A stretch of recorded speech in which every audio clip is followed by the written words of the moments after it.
Welcome to 99 TV 70 రోజులు 70 సంగతులు కార్యక్రమానికి స్వాగతం. ఈరోజు మనతో పాటు ఉన్నారు మేకల రవీంద్రబాబు గారు. చిరంజీవి గారంటే వీరాభిమానం అంట. సో వారి మాటల్లోనే ఆ చిరంజీవి గారితో ఆయన పంచుకున్నటువంటి అనుభూతులు, అలాగే ఆయనకి చిరంజీవి గారి మీద ఉన్న అభిమానం ఎలాంటిదో తెలుసుకుందాం. నమస్తే మేకల రవీంద్రబాబు గారు. నమస్తే మేడం. ఎలా ఉన్నారు? Fine, thank you. So Ravindra Babu గారు, ఎస్, మీ ఫ్యామిలీ బ్యాక్గ్రౌండ్, అలాగే మీరు ఏం చేస్తారు? మా నాన్నగారు ఒక మోటార్ మెకానిక్ అండి, by birth of the profession. My mother housewife. We are eight children. My father has got 4 children. Last but one, 7th child my family. And నేను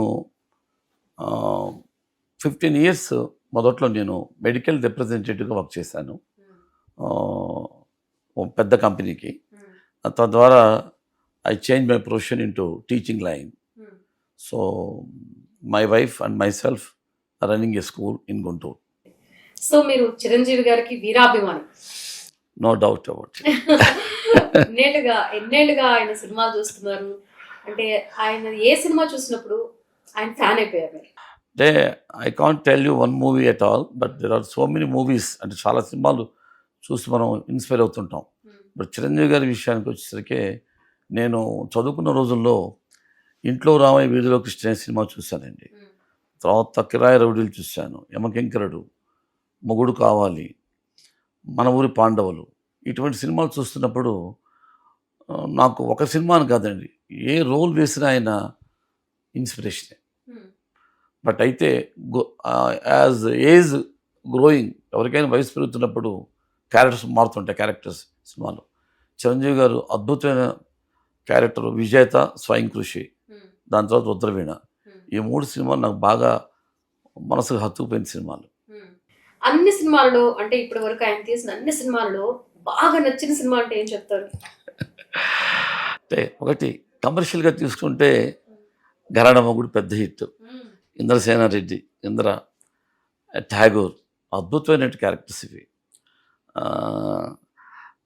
కళాత్మక దృష్టిలో చూస్తే రుద్రవీణ ద బెస్ట్ మూవీ. యూత్కి కానీ మంచి ఇన్స్పిరేషన్ మూవీ. అసలు మంచి మ్యూజికల్ హిట్.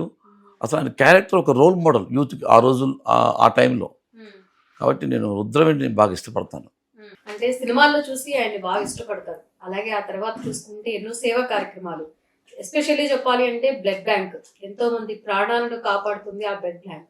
సో మీరు ఆ బ్లడ్ బ్యాంక్ లో బ్లడ్ ఇచ్చారా ఇంతవరకు? అంటే అలాంటి కార్యక్రమాలు చేస్తూ ఉంటారా? వాస్తవంగా ఫస్ట్ టైం నేను పంజాగుట్టలో బ్లడ్ బ్యాంక్ ఉన్నప్పుడు నేను తరచుగా వెళ్ళేవాడిని.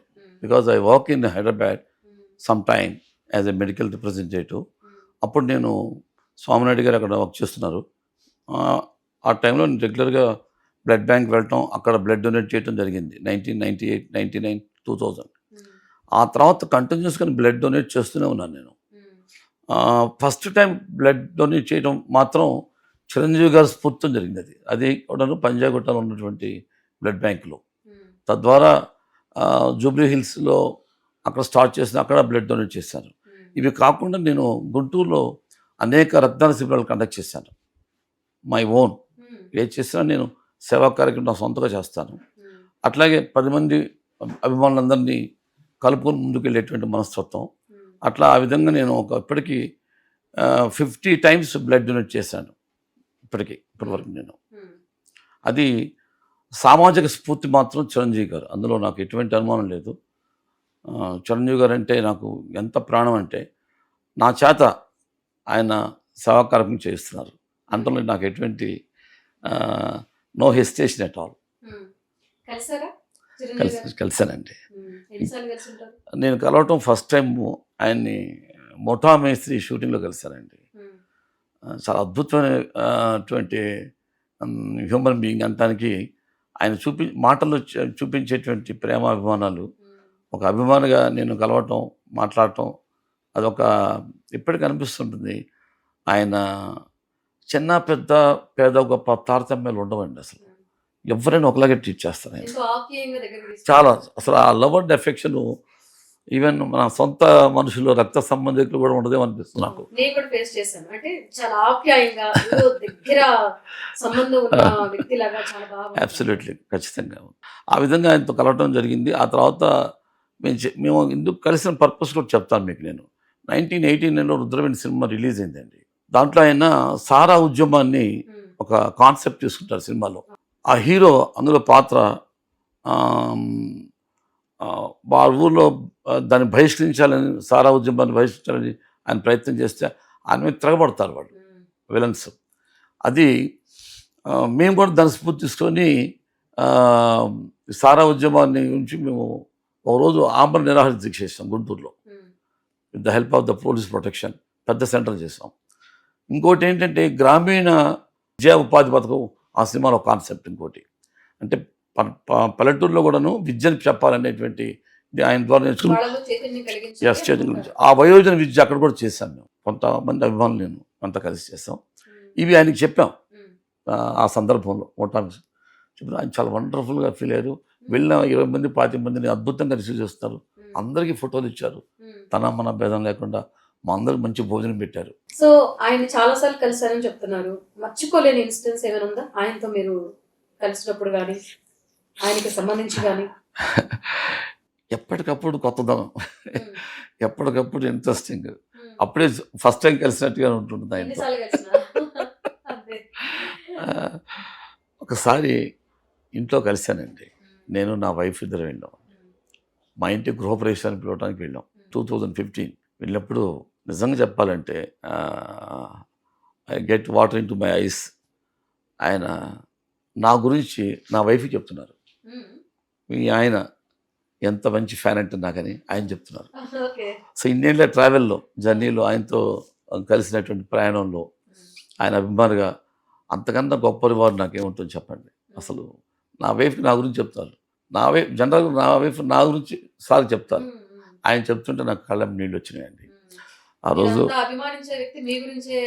చెప్తుంటే అసలు నాకేంటి, నాకు ఇది కళా నిజం అనిపించింది. నా వైఫ్ ఇంటికి వచ్చి కూడా గట్టిగా కావలించుకొని నిజంగా మీరు గ్రేట్. ఒకప్పుడు ఏంటి ఈ డబ్బులు ఖర్చు పెడతామనే కాన్సెప్ట్ ఉంటుంది ఎవరికైనా ఇంట్లో, చిరంజీవి గారి కోసం కార్యక్రమాల కోసం. అప్పటి నుంచి ఆ థాట్ తీసేసింది ఆ మైండ్లో. సో అదే అడుగుదాం అనుకుంటారంటే, మీరు ఆయన స్ఫూర్తితో చాలా మంది సేవా కార్యక్రమాలు చేసేవాళ్ళు ఉంటారు. ఎందుకంటే ఆయన మీద అభిమానం అయ్యి ఉండొచ్చు, లేకపోతే ఆయన్ని చూసి మీరు కూడా ప్రేరణ పొందిన వాళ్ళు అయ్యి ఉంటారు. ఇలాంటి కార్యక్రమాలు చేసేటప్పుడు ఎలా ఉంటుందంటే, ఇంట్లో గానీ లేకపోతే మనం స్టూడెంట్ గా ఉన్నప్పుడు పేరెంట్స్ గానీ లేకపోతే పెళ్ళయ్యాక ఇలా వైఫ్ వీళ్ళు కానీ ఎందుకలా అంటే మనకేమొస్తుంది మీరు అలా వేస్ట్ చేస్తున్నారు డబ్బులు అని చాలా మంది అడ్డుకుంటూ ఉంటారు. వేస్ట్ చేశారా మీరు అలా? అలా చాలా సందర్భాలండి. ప్రతి సంవత్సరం చిరంజీవి గారి పేరుతో మినిమం 5, 6, 7 కార్యక్రమాలు చేస్తామండి, బ్లడ్ డొనేషన్ కాకుండా. అలా చేసిన వ్యక్తి నేను.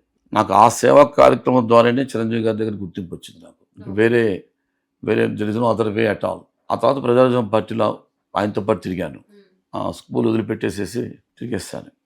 అట్లా నేను సామాజికంగా ఆ విధంగా బాగా కనెక్ట్ అయ్యాను నేను. అది మాత్రం వాస్తవం. కోవిడ్ టైంలో కూడా ఆయన చేసినటువంటి హెల్ప్ కానీ చాలా గొప్పగా చేస్తారు. ఆక్సిజన్ సిలిండర్స్ ఇవ్వటం చాలా గొప్పగా. ఆ కార్యక్రమంలో కూడా మమ్మల్ని ఇన్వాల్వ్ చేశారు ఆయన. మీరేం చేశారు ఆ కార్యక్రమంలో? అంటే ఈ సిలిండర్స్ అన్నీ కూడా పంపించేవాళ్ళు. పలానా ఊరికి ఇంత అలాట్ చేసి ఒక 50, 100 అట్లా పంపించేవాళ్ళు సిలిండర్స్. ఈ సిలిండర్స్ లోకల్గా నా నెంబర్ చాలా మంది తెలుసు. చిరంజీవి గారు ఆక్సిజన్ సిలిండర్ పెట్టారని ప్రత్యేకమైన ఒక పబ్లిక్ టాక్ వేవ్ వచ్చేసింది. ఎవరైతే ఈ షార్టేజ్తో చాలా సఫర్ అవుతున్నారు పబ్లిక్, వాస్తవంగా హాస్పిటల్స్ లేదంటే ఆక్సిజన్ సిలిండర్స్ లేవు అసలు. చాలామంది చనిపోయారు అది లేకపోవడం, వాస్తవం చెప్పాలంటే. నేను ప్రత్యక్ష సాక్షిని. సో అక్కడ ఉన్న 50, 100 అయితే హండ్రెడ్స్లో వచ్చాయి కాల్స్ మనకి.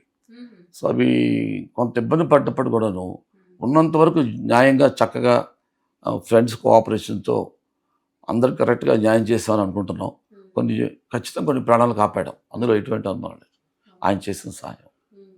చిరంజీవి గారి ఒక క్యారెక్టర్లో గొప్పతనం ఏంటంటే సమయానికి స్పందించటం.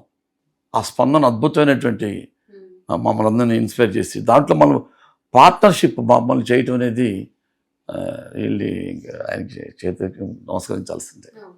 ఆయనతో పాటు అన్నకు దగ్గర తమ్ముళ్ళు అన్నట్లుగా వాళ్ళ బ్రదర్స్ కూడా, నాగబాబు గారు అయితే ఏంటి, ఇప్పుడు పవన్ కళ్యాణ్ గారు డిప్యూటీ సీఎం అయ్యారు.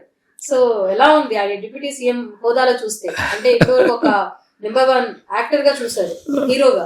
ఇప్పుడు ఆయన డిప్యూటీ సీఎం అయ్యారు. అంటే ఒకటి మాత్రం వాస్తవం అండి, ఇంటికి పెద్ద వ్యక్తి ఎవరైతే ఉంటారో ఆ వ్యక్తి ఏ కుటుంబంలో రోల్ మోడల్ ఉంటారండి. ఉంటారు, కొంతమంది ఉండకపోవచ్చు. కానీ చిరంజీవి గారి కుటుంబంలో స్పెషాలిటీ ఏంటంటే ఆయన ఉంటే ఆటోమేటిక్ గా అందరూ వెనకాల ఉంటారు, ఉండేలా కూడా ఈయన చేశారు. తమ్ముడిని సొంత కొడుకులో చూసుకున్నాడు, నాగబాబు గారిని అట్లాగే చూసుకున్నారు. తండ్రి లేని సమయంలో కూడా వాళ్ళని ఇద్దరిని ఎంతో ఆప్యాయత పెంచుకొని బాధ్యత తీసుకొని సురేఖ గారి సహకారంతో అద్భుతంగా కుటుంబాన్ని ఎక్కడ మచ్చ లేకుండా తీసుకొచ్చారు. కాబట్టి చిరంజీవి గారు కేవలం ఒక మెగా ఫ్యామిలీకే కాదు, రాష్ట్రం తెలుగు రాష్ట్రాలుగా ఎక్కడ అన్ని ఫ్యామిలీస్కి రోల్ మోడల్. పెద్ద కుమారుడు ఇంటికి ఎలా ఉండాలో ఆయనే నిజమైనటువంటి మనం చూసి నేర్చుకోవాలి. సో చాలా మంది ఆయన్ని అన్నయ్య అన్నయ్య అంటారు కదా. అంటే ఆల్మోస్ట్ ఆయన అభిమానులందరూ కూడా మా పెద్దన్నయ్య అంటారు. అంటే సొంత తమ్ముళ్ళని ఎంత ప్రేమిస్తారో అభిమానులు కూడా అలాగే అంత ఆప్యాయంగా చూసుకుంటారు అంటారు. సో ఎంతమంది అభిమానులు కూడా ఆయన అలాగే ట్రీట్ చేస్తారంటే మీరు చూసారు. అంటే నేను గమనించింది ఏంటంటేనండి, ఒక చిన్న ఎగ్జాంపుల్ చెప్పాలి మీకు. హెచ్ఐవి ఒకప్పుడు చాలా సీరియస్గా ఉంది సొసైటీలో. గుంటూరులో కొంత 1 or 2 ఫ్యాన్స్కి ప్రాబ్లం వచ్చిందండి. ప్రాబ్లం వచ్చినప్పుడు నేను ఒక అబ్బాయి గిరీష్ అని ఒక అబ్బాయి, అఫ్కోర్స్ ఈ డైట్ చనిపోయాడు. చనిపోయే ముందు 6 నెలల ముందు ఆ అబ్బాయికి ట్రీట్మెంట్ ఆగిపోయింది, డబ్బులు లేక. 1 సంవత్సరం పాటు ట్రీట్మెంట్ ఆగిపోయింది. అతన్ని ఐడెంటిఫై చేశాం. ఐడెంటిఫై చేసి ఇక్కడ నుంచి స్వామినాయుడు గారు వెంటనే ఇన్ఫార్మ్ చేసి చిరంజీవి గారికి చెప్పారు. ఆయన చెప్తే వెంటనే ఆ అబ్బాయిని తీసుకొని రమ్మని చెప్పి నాకు కబురంపారు. నేను ఆ అబ్బాయి ఇంటికి వెళ్ళి వాళ్ళ పేరెంట్స్ని కలిసి ఆ అబ్బాయిని తీసుకుని హైదరాబాద్ వచ్చాను. నేను చిరంజీవి గారు ఆ పిల్లాన్ని దగ్గర తీసుకొని, ఒక 25-30 years ఉంటాయి అంతే, అబ్బాయి 30 years ఉంటాయి. చిరంజీవి గారు అబ్బాయిని దగ్గర తీసుకొని మాట్లాడి ప్రేమగా చూసి కన్సోల్ చేసి ఫోటోలు దిగి నేను ఉన్నాను నీకేం పర్లేదు చెప్పి నెల ఎంత ఖర్చు అవుతుందో ఆ ఖర్చు అంతా చిరంజీవి గారు భరించారు. సో అక్కడ డాక్టర్ గారితో కూడా మాట్లాడారు చిరంజీవి గారు. మాట్లాడి స్వామినాయుడు గారు, ఆయన కూడా స్వామినాయుడు గారు ఒకసారి వచ్చారు గుంటూరు అబ్బాయిని చూడటానికి ఒకసారి, మళ్ళీ ఆయన చిరంజీవి గారు పంపిస్తే. సో ఆ విధంగా ఆ గిరీష్ అనే అబ్బాయి కుటుంబం అందరూ అసలు షాక్ అయ్యారు. ఇదేంటి, ఏదో చిన్న సహాయం చేస్తారనుకుంటే టిల్ హిజ్ డెత్ ఆ ట్రీట్మెంట్ కాస్ట్ కానీ ఆ కుటుంబ ఖర్చులు కానీ అన్నీ ఆయన ఇచ్చారు. కొంత మేము చేసాం ఫ్యాన్స్ కానీ, బట్ అది చాలా పీనట్స్. చిరంజీవి గారు చేసింది చాలా గొప్పది. అలాగే మీ అభిమానులందరూ కూడా రథసారథి నాగబాబు గారు. సో ఆయనతో ఎలా ఉంటుంది? చాలా బాగుంటుందండి ఆయనతో. ఆయన మాకు ఒక నాగబాబు గారు మాకు బాగా ఇన్స్పిరేషన్ అండి. ఎట్లా ఇన్స్పిరేషన్ అంటే ఫ్యాన్స్కి ఆయన ఒక అండా దండా భరోసాగా ఉంటారు. వాస్తవం. ఎవరిని నొప్పించకుండా చక్కగా మాట్లాడి అన్నయ్య గారిని కలిసి ఏర్పాటు చేయటం కానీ, లేకపోతే మాట్లాడటం కానీ, వాళ్ళ సమస్యలు తెలుసుకోవటం కానీ, మీటింగ్స్ ఆర్గనైజ్ చేయటం కానీ, రాష్ట్ర చిరంజీవికి ఒక గొప్ప అడ్వైజర్గా ఆయన అభిమానుల్ని యూనిటీగా కలపడంలో చాలా కృషి చేశారు. As done excellent service. అట్లాగే అఖిల భారత చిరంజీవితో కూడా ఇప్పుడు ఆయన సారథ్యం వహిస్తున్నారు. ఆయన గైడెన్స్ మార్గంలో మేము నడుచుకుంటున్నాం అని చెప్పుకుంటానికి మాకు ఎటువంటి సందేహం లేదు. ఈ టీవీ 99 ద్వారా వారికి అభినందనలు. ఎమ్మెల్సీ అయ్యారు, వాస్తు వస్తుంది కాబట్టి ఇంతకన్నా ఆనందం ఏముంటుంది. సో చిరంజీవి గారు టూరిజం మినిస్టర్ చేశారు సెంట్రల్ గవర్నమెంట్, యూనియన్ గవర్నమెంట్లో. నాగబాబు రాష్ట్ర ప్రభుత్వంలో ఒక మంచి మంత్రి పదవి తీసుకోబోతుంది, చాలా సంతోషంగా ఉంది. చిన్నతమ్మ డిప్యూటీ సీఎం చేస్తున్నారు. ఆయన సేవా కార్యక్రమాలు అవి చూస్తూనే ఉంటాము ఖచ్చితంగా. సో ఇంకా అంటే ఎలాంటి కార్యక్రమాలు, ఎలాంటి సేవా కార్యక్రమాలు చేస్తే బాగుంటుందని మీరు అనుకుంటున్నారు? ఆయన డిప్యూటీ సీఎం గా ఉన్నారు కాబట్టి ఇప్పుడు మీ పరిసరాల్లో కానీ, లేకపోతే ఎక్కడైనా ఈ ప్రాబ్లం ఉంది, దీని మీద ఈయన స్పందిస్తే బాగుండు, దీని మీద కూడా ఈయన రియాక్ట్ అయ్యి ఏదైనా సమస్యకి పరిష్కారం చూపిస్తే బాగుండు అని మీ దృష్టిలో ఏమైనా ఉన్నాయా? అంటే ఈ ప్రజెంట్ గవర్నమెంట్ డిప్యూటీ సీఎం సామాజిక సమస్యలు ఎప్పుడు ఉంటూనే ఉంటాయండి సమాజంలో. బండింగ్ ఇష్యూస్ ఒక చోట తక్కువ, ఒక చోట ఎక్కువ ఉంటుంది. కామన్ ప్రాబ్లం మొత్తం స్పష్టంగా ఉంటుంది. ఎడ్యుకేషన్లో ఉన్నాం కాబట్టి చాలా దగ్గరగా చూస్తున్నాను నేను. మంచి ఎడ్యుకేషన్, మంచి హెల్త్ రాష్ట్రం లేదండి. ఎన్ని ప్రభుత్వాలు బాగున్నా అక్కడ మార్పు రాలే. ఇంకా ఇది ఒక అనంతమైనటువంటిది. ఎంత చేసినా ఇంకా చేయాలనిపిస్తుంది. అదొకటి సోషల్ రెస్పాన్సిబిలిటీగా ఫీల్ అయ్యి అందరూ కూడాను ఇప్పుడు సపోజ్ మా స్కూల్ ఉందండి, నేను గొప్పగా చూడడం కానీ కాదు. చిరంజీవి గారు రవీంద్ర బాబు గారు సేవా కార్యక్రమం చేస్తున్నారు. సో చిరంజీవి గారు మేము చెస్ట్ అని ట్రస్ట్ పెట్టాం. చిరంజీవి ఎడ్యుకేషన్ సర్వీస్ ట్రస్ట్ అని పెట్టాం. ఆ ఎడ్యుకేషన్ సర్వీస్ ట్రస్ట్ ద్వారా పేద విద్యార్థులకు సహాయం చేసాం. ఏం సహాయం చేసాం? ఎడ్యుకేషన్ ఫీజు లేకుండా ఆ సంవత్సరానికి ఇంతమంది అని చెప్పి మేము సెలెక్ట్ చేసుకొని చేసాం. ఇవన్నీ చిరంజీవి గారి దృష్టికి తీసుకెళ్ళాను నేను. అదొక అచీవ్మెంట్ మా యొక్క దీంట్లో సేవాభాగంలో. దాన్ని చిరంజీవి గారు ప్రోత్సహించారు. చాలా ఖర్చు అవుతుంది దాన్ని, వాళ్ళ పుస్తకాలు యూనిఫామ్స్ ఇవన్నీ చాలా ఖర్చు అవుతుందంటే మేము 10 మంది కలిసి ఈ ఆర్గనైజేషన్ నడుపుతున్నాం అండి. దాంట్లో లీడ్ రోల్ నేను తీసుకున్నాను కాబట్టి మేమే భరిస్తున్నాం అండి. నా దగ్గర 1000 మంది విద్యార్థులు ఉంటారు, ఒక 20 మంది 10 మందికి 50 మందికి చెప్పడం నాకు పెద్ద కష్టం కాదు అని ఎడ్యుకేషన్ చెప్పడం జరిగింది. అలా ఫ్రీ ఎడ్యుకేషన్. ఇప్పటికీ సమాజంలో గవర్నమెంట్ ఎడ్యుకేషను ఎఫెక్టివ్గా యూటిలైజ్ చేసుకోవట్లేదు పబ్లిక్. అదర్వైజ్ ప్రైవేట్ స్కూల్స్ కూడాను పేరెంట్స్ ఫీజులు కట్టలేక సఫర్ అవుతున్నారు. అక్కడ ఆ ప్రాబ్లం, పిల్లలకు కూడా ఫీజులు కట్టాలంటే నార్మల్ ఇష్యూ. అక్కడ ఆ ఇష్యూ ప్రాబ్లం ఉంది, ఇక్కడ ఇది కూడా ప్రాబ్లం ఉంది. ఈ గ్యాప్ని ఫిల్ చేయడానికి పవన్ కళ్యాణ్ గారు ఖచ్చితంగా తీసుకుంటారని స్టెప్ నేను అనుకుంటున్నాను. పవన్ కళ్యాణ్ గారిని జనసేన ముందు పిఆర్పిలో కలిసామండి. యువరాజ్యం పెట్టారు అప్పుడు దానికి ఆయన. అప్పుడు ఇక్కడే కలిసానండి, ఇదే క్యాంపస్లో కలిశాను. ఆయనతో ఫోటో దిగాను. మాట్లాడే అవకాశం లేదు. తర్వాత వారి పార్టీ ఆఫీసులో ఫ్యాన్స్ అంతా పిలిచి ఆయన మీటింగ్ పెట్టారు. అప్పుడు దాదాపుగా ఆయన ఆ భావాలు మనోభావాలు అవన్నీ అప్పుడే నాకు చాలా క్లారిటీ వచ్చింది. Is going to be a big leader అని నాకు అప్పుడు కొంత క్లారిటీ వచ్చింది. దాని తర్వాత ఒక ఫంక్షన్లో మమ్మల్ని అందరికీ కండవలేసి పార్టీలోకి ఆహ్వానించారు. ఎస్, కీలక సభ్యత్వం తీసుకున్నాను. మా టీచర్స్ చేశారు, కొంతమంది పేరెంట్స్ చేశారు. చాలా చేయించాను నేను. ఎలక్షన్లో పార్టిసిపేట్ చేశాను నేను. ఆమె ప్రస్తుతానికి active but without any post, ఒక కార్యకర్తలో పనిచేస్తున్నాను నేను. Global star. ఏంటి వీళ్ళిద్దరిని, అంటే మీరు ఇద్దరిని గెలిచారంటున్నారు, ఇద్దరు తండ్రి కొడుకుల్లో సిమిలారిటీస్ ఏమైనా గమనించారా? అంటే హంబుల్నెస్ అండి, ఎంత హంబుల్నెస్ అంటే, ఎంత ఒబీడియన్స్ అంటే, వయసుకు మించిన maturity Ram Charan. Well grown, excellent human being. నేను ఇది గొప్పగా చెప్పడం కాదండి, ఇది చెప్తే పొగొడతా అనుకుంటారు మీరు ఎవరైనా. ఆయన డౌన్ టు ఎర్త్, అసలు క్యారెక్టర్ కానీ ఆయన హావభావాలు కానీ చాలా బాగా మాట్లాడతారు. నన్ను ఒకసారి బ్లడ్ బ్యాంక్లో కలిశాను నేను, అనుకోకుండా అన్ప్లాన్. ఆ రోజు ప్లానింగ్ లేదు, ఆ రోజు బ్లడ్ బ్యాంక్ వచ్చారు సారు. కలిసినప్పుడు నన్ను ప్రత్యేకంగా పలకరించి, అప్పుడు చిరుత సినిమా రిలీజ్ అయిపోయింది, కలిశాను. చాలా బాగా మాట్లాడారు. ఆ తర్వాత ఆయనతో చిరంజీవి గారి పుస్తకం ఒకటి ఆవిష్కరించారు. వినాయకరావు గారు పుస్తకం రాశారు, బయోగ్రఫీ, చిరంజీవి గారి బయోగ్రఫీ. ఆ పుస్తక ఆవిష్కరణలో నాకు కూడా వారి చేతుల మీదుగా ఆ పుస్తకాన్ని అందుకున్నాను. That is memorable event in my life is Ram Charan. అంటే తండ్రి అంటే ఆయన ఎలా వచ్చారంటే చిరంజీవి గారు డౌన్ టు ఎర్త్, అంటే అలా కింద నుంచి పైకి వచ్చిన వారికి ఏంటంటే అందరి పట్ల ఒక అభిమానం కానీ ఆయన చూసుకునే విధానం అది ఆయనకు ఉందంటే ఓకే ఈయన ఇలా వచ్చారు కాబట్టి ఎంత చిన్నవాడైనా కూడా ఇంత బాగా దగ్గర తీసుకుంటూ ఉంటుంది. But Ram Charan Born with golden spoon అయినా కూడా కరెక్ట్. అది అయినప్పుడు కూడా అసలు ఆ క్యారెక్టరిస్టిక్స్, ఆ ఫీచర్స్ ఎక్కడ కనపడవు మనిషిలో.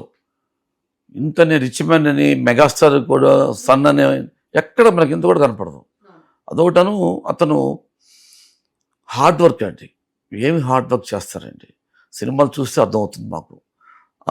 హార్డ్ వర్క్ ప్లస్ అతనికి ఆయన చేసేటువంటి యాక్షన్లో తనదైన ఓన్ స్టైల్, ఒక ఓన్ స్టైల్ క్రియేట్ చేస్తున్నారు ఆయన. నేను మగధీర్ చూశానండి, ఇప్పటికి 20-25 సార్లు చూస్తుంటాను, నా వైఫ్ కానీ నేను కానీ ఇంట్లో కూర్చొని. ఎక్కడండి ఎంత డెడికేషన్ అంటే క్యారెక్టర్లో డైరెక్టర్కి మించి చేస్తున్నారు, చెప్పిందని మించి చేస్తారు. RRR అంతే, అసలు డైరెక్టర్ వాడుకోవట్లేదు అనిపిస్తుంది ఆయన్ని గట్టిగా. రామ్ చరణ్ అంత మెటీరియల్ ఉంది ఆయనలో, అంత మెటల్ ఉంది ఆయనలో, రామ్ చరణ్లో. ఇంకా గొప్ప గొప్ప డైరెక్టర్స్ వచ్చారని నేను కోరుకుంటున్నాను, మంచి మంచి డైరెక్టర్స్. చిరంజీవి గారు అన్ని సినిమాలు చూసారు కదా, సో వాళ్ళ సన్ ఈయన రామ్ చరణ్ గారు ఏది రీమేక్ చేస్తే బాగుండాలి మీరు అనుకుంటున్నారు మూవీ? అంటే ఎప్పటి నుంచో అంటుంది ఏంటంటే గ్యాంగ్ లీడర్ అనుకుంటారు, చాలా అది చేస్తే బాగుంటుంది అనుకుంటారు. I'm sure that Jagadeka Veerudu సుందరి కూడా బాగుంటుంది. ఓకే. ఆల్మోస్ట్ అంటే చిరంజీవి గారి వీరాభిమానులు ఎవరిని అడిగినా కూడా కొంచెం ఇంచుమించుకి ఈ రెండు పేర్లే వస్తుంటాయి, కానీ ఎక్కువ పర్సెంట్ ఓటు మాత్రం జగదేక వీరుడు అతిలో సుందరికే పడుతుంది. అసలు వాటి సాంగ్స్ అసలు సినిమా కానీ అద్భుతంగా ఉంటుంది కాబట్టి ఆల్మోస్ట్ 99% ఆ సినిమాకే ఎక్కువ మంది ఫ్యాన్స్ ఫిదా అయిపోయి ఉంటారు కదండి. ఎక్సలెంట్. ఎందుకంటే అది ఒక గొప్ప స్టోరీ అండి, మంచి స్టోరీ, హీరోయిజం ఉంటుంది అందులో, హీరోయిన్ కూడా ఈక్వల్ ఇంపార్టెన్స్ ఉంటుంది. అన్ని సమపాడలు అసలు మ్యూజిక్ అండి, హీరో హీరోయిన్ మొన్న రిలీజ్ అయింది చూసారా? చూసానండి, ఫస్ట్ డే చూసాను. చాలా గొప్ప రెస్పాన్స్ థియేటర్లో, ఆడమగ అందరూ కలిసి డాన్స్ చేశారు థియేటర్స్లో. చాలా ట్రెమెండస్ రిలీజ్. అశ్విన్ గారు చాలా గట్టి నమ్మకంతో బాగా రిలీజ్ చేశారు. We are all very happy second release. And ఇప్పుడు మనం చూస్తే ఇది ట్రస్ట్ ద్వారా కూడా చాలా సేవా కార్యక్రమాలు జరుగుతున్నాయి, ఎంతో మంది ప్రాణాలను కాపాడారు. అండ్ ఫ్యాన్స్ గా మీరు ఎటువంటి సేవా కార్యక్రమాలు చేస్తుంటారు? అండ్ అలాగే ఈ ట్రస్ట్ ద్వారా ఇంకా ఎలాంటి కార్యక్రమాలు చేస్తే బాగుండని మీరేమని అనుకుంటారు? చిరంజీవి గారు చెప్పినటువంటి ఆ గైడ్ లైన్స్ తూచా తప్పకుండా ఫాలో అవుతున్న వన్ ఆఫ్ ద ఫ్యాన్స్ నేను కూడాను, మొదటి నుంచి కూడాను. 98లో స్టార్ట్ చేస్తే చిరంజీవి గారి బ్లడ్ బ్యాంక్ ఇక్కడ హైదరాబాద్లో, మేము గుంటూరులో 2002-2003 మధ్యలో ఫస్ట్ టైం డిస్టిక్లో, ఫస్ట్ టైం ఆ జిల్లాలో ఒక అద్భుతమైనటువంటి రక్తదాన శిబిరం చేసాం, మెగా రక్తదాన శిబిరం. మేము అనుకుంది ఏంటంటే ఒక 50 మంది 100 మంది వస్తే గొప్ప అనుకున్నామండి. ఆ రోజు 253 యూనిట్స్ ఇచ్చారు blood. That is the highest record. 2003 I'm talking about it. అప్పుడు రెడ్ క్రాస్ కెపాసిటీ లేదు, గవర్నమెంట్ కెపాసిటీ రెండు ఆల్మోస్ట్. ఇంకా బ్లడ్ ఎవరికి వాళ్ళు అర్థం కాలేదు మాకు. అంటే అప్పుడు ఉన్నటువంటి కెపాసిటీ అంతే గవర్నమెంట్ హాస్పిటల్లో రక్తనిధికి కానీ అక్కడ కానీ. సో ఆ రోజు ఇచ్చినటువంటి స్ఫూర్తి, ఆ విధంగా రక్తదానాలు ప్రతి సంవత్సరం నేను కండక్ట్ చేస్తూనే ఉన్నాను. అంటే ఈ మధ్య కొంతకాలం నుంచి మాత్రం రెడ్ క్రాస్కి వెళ్ళి ఇస్తున్నాం బ్లడ్. 10 మంది 20 మంది 30 మంది 50 మంది అట్లా ఇస్తున్నాం. ప్రత్యేక శిబిరాలు కండక్ట్ చేయమని డైరెక్ట్గా రెడ్ క్రాస్కి వెళ్తున్నాం. బట్ రక్తదాన శిబిరాలు మాత్రం కంటిన్యూస్గా నేను 15-20 ఇయర్స్ కంటిన్యూ చేశానండి. రామచంద్రన్ బర్త్డే చేస్తుంటాం, అండ్ చిరంజీవి గారి బర్త్డే చేస్తుంటాం, పవన్ కళ్యాణ్ బర్త్డే కూడా చేస్తుంటాం. అంటే మెగా అసలు ఫ్యామిలీ బర్త్డేస్ అంటేనే అభిమానులకు పండుగ కదా. అసలు మన ఇంట్లో మీ ఇంట్లో ఉన్నటువంటి రిలేటివ్స్ మీ ఫ్యామిలీ మెంబర్స్ బర్త్డేస్ కూడా అంతగా పార్టిసిపేట్ చేయరేమో కదా. అయితే ఇది అనుకుంటారు కదండి, నాకు ఒక అబ్బాయి అండి. నేను వాడు 10th క్లాస్ ఇంటర్మీడియట్కి వచ్చేసరికి వాడికి అర్థమైపోతుంది మా నాన్న అసలు వీరాభిమాని అని. వాళ్ళ కాలేజీలో కానీ స్టూడెంట్స్ కానీ టీచర్స్ లెక్చర్స్ కానీ నా గురించి చెప్పడం మొదలుపెట్టాడు. సో వాళ్ళందరూ అడుగుతున్నట్టు మీ నాన్న చిరంజీవి ఫ్యాన్, మీ నాన్న చిరంజీవి ఫ్యాన్. ఆ విధంగా బాబు కూడాను నాతో పాటు ప్రయాణం చేస్తున్నాడు. ఇప్పుడు చదువు అయిపోయింది, బీటెక్, పెళ్ళి అయిపోయింది. సో మా స్కూల్లో చూసుకుంటున్నాడు, స్కూల్ కూడా చూసుకుంటున్నాడు. ఆ విధంగా అతను ఇన్స్పైర్ అయ్యాడు. మా ఇంట్లో ఫ్యామిలీ మెంబర్స్, మా అన్నయ్యలందరూ కూడాను నన్ను రవి అని పిలవరు, చిరంజీవి అని పిలుస్తారు. అట్లాగే నా స్కూల్లో స్టాఫ్ పేరెంట్స్ కూడా మెగాస్టార్, గుంటూరు మెగాస్టార్ అని పిలుస్తారు.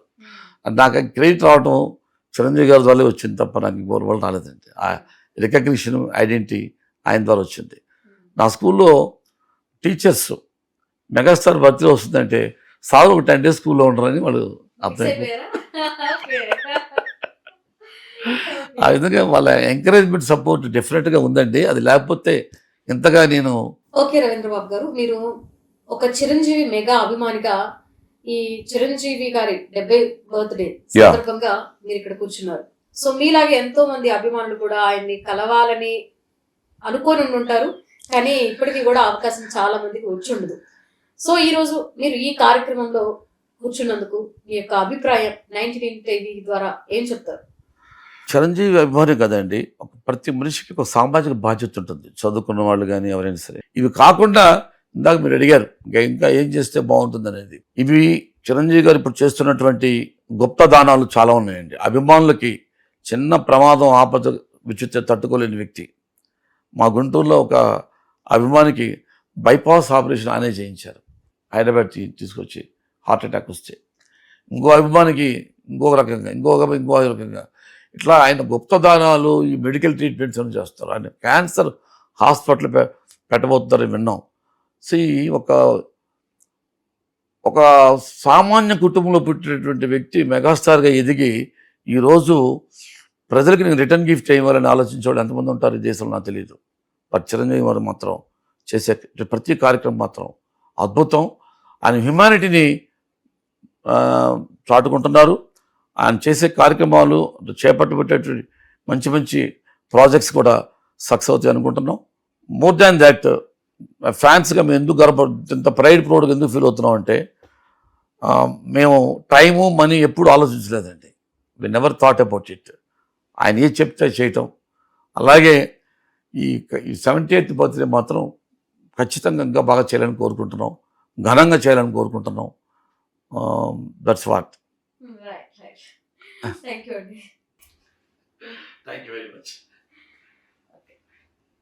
సో చూసారు కదండి, ఈరోజు 70 రోజులు 70 సంగతులు కార్యక్రమంలో రవీంద్ర బాబు గారు చిరంజీవి గారి పట్ల ఉన్న అభిమానంతో పంచుకున్నటువంటి ముచ్చట్లు మరో ఎపిసోడ్ లో మళ్ళీ కలుద్దాం. Stay tune to 99 TV.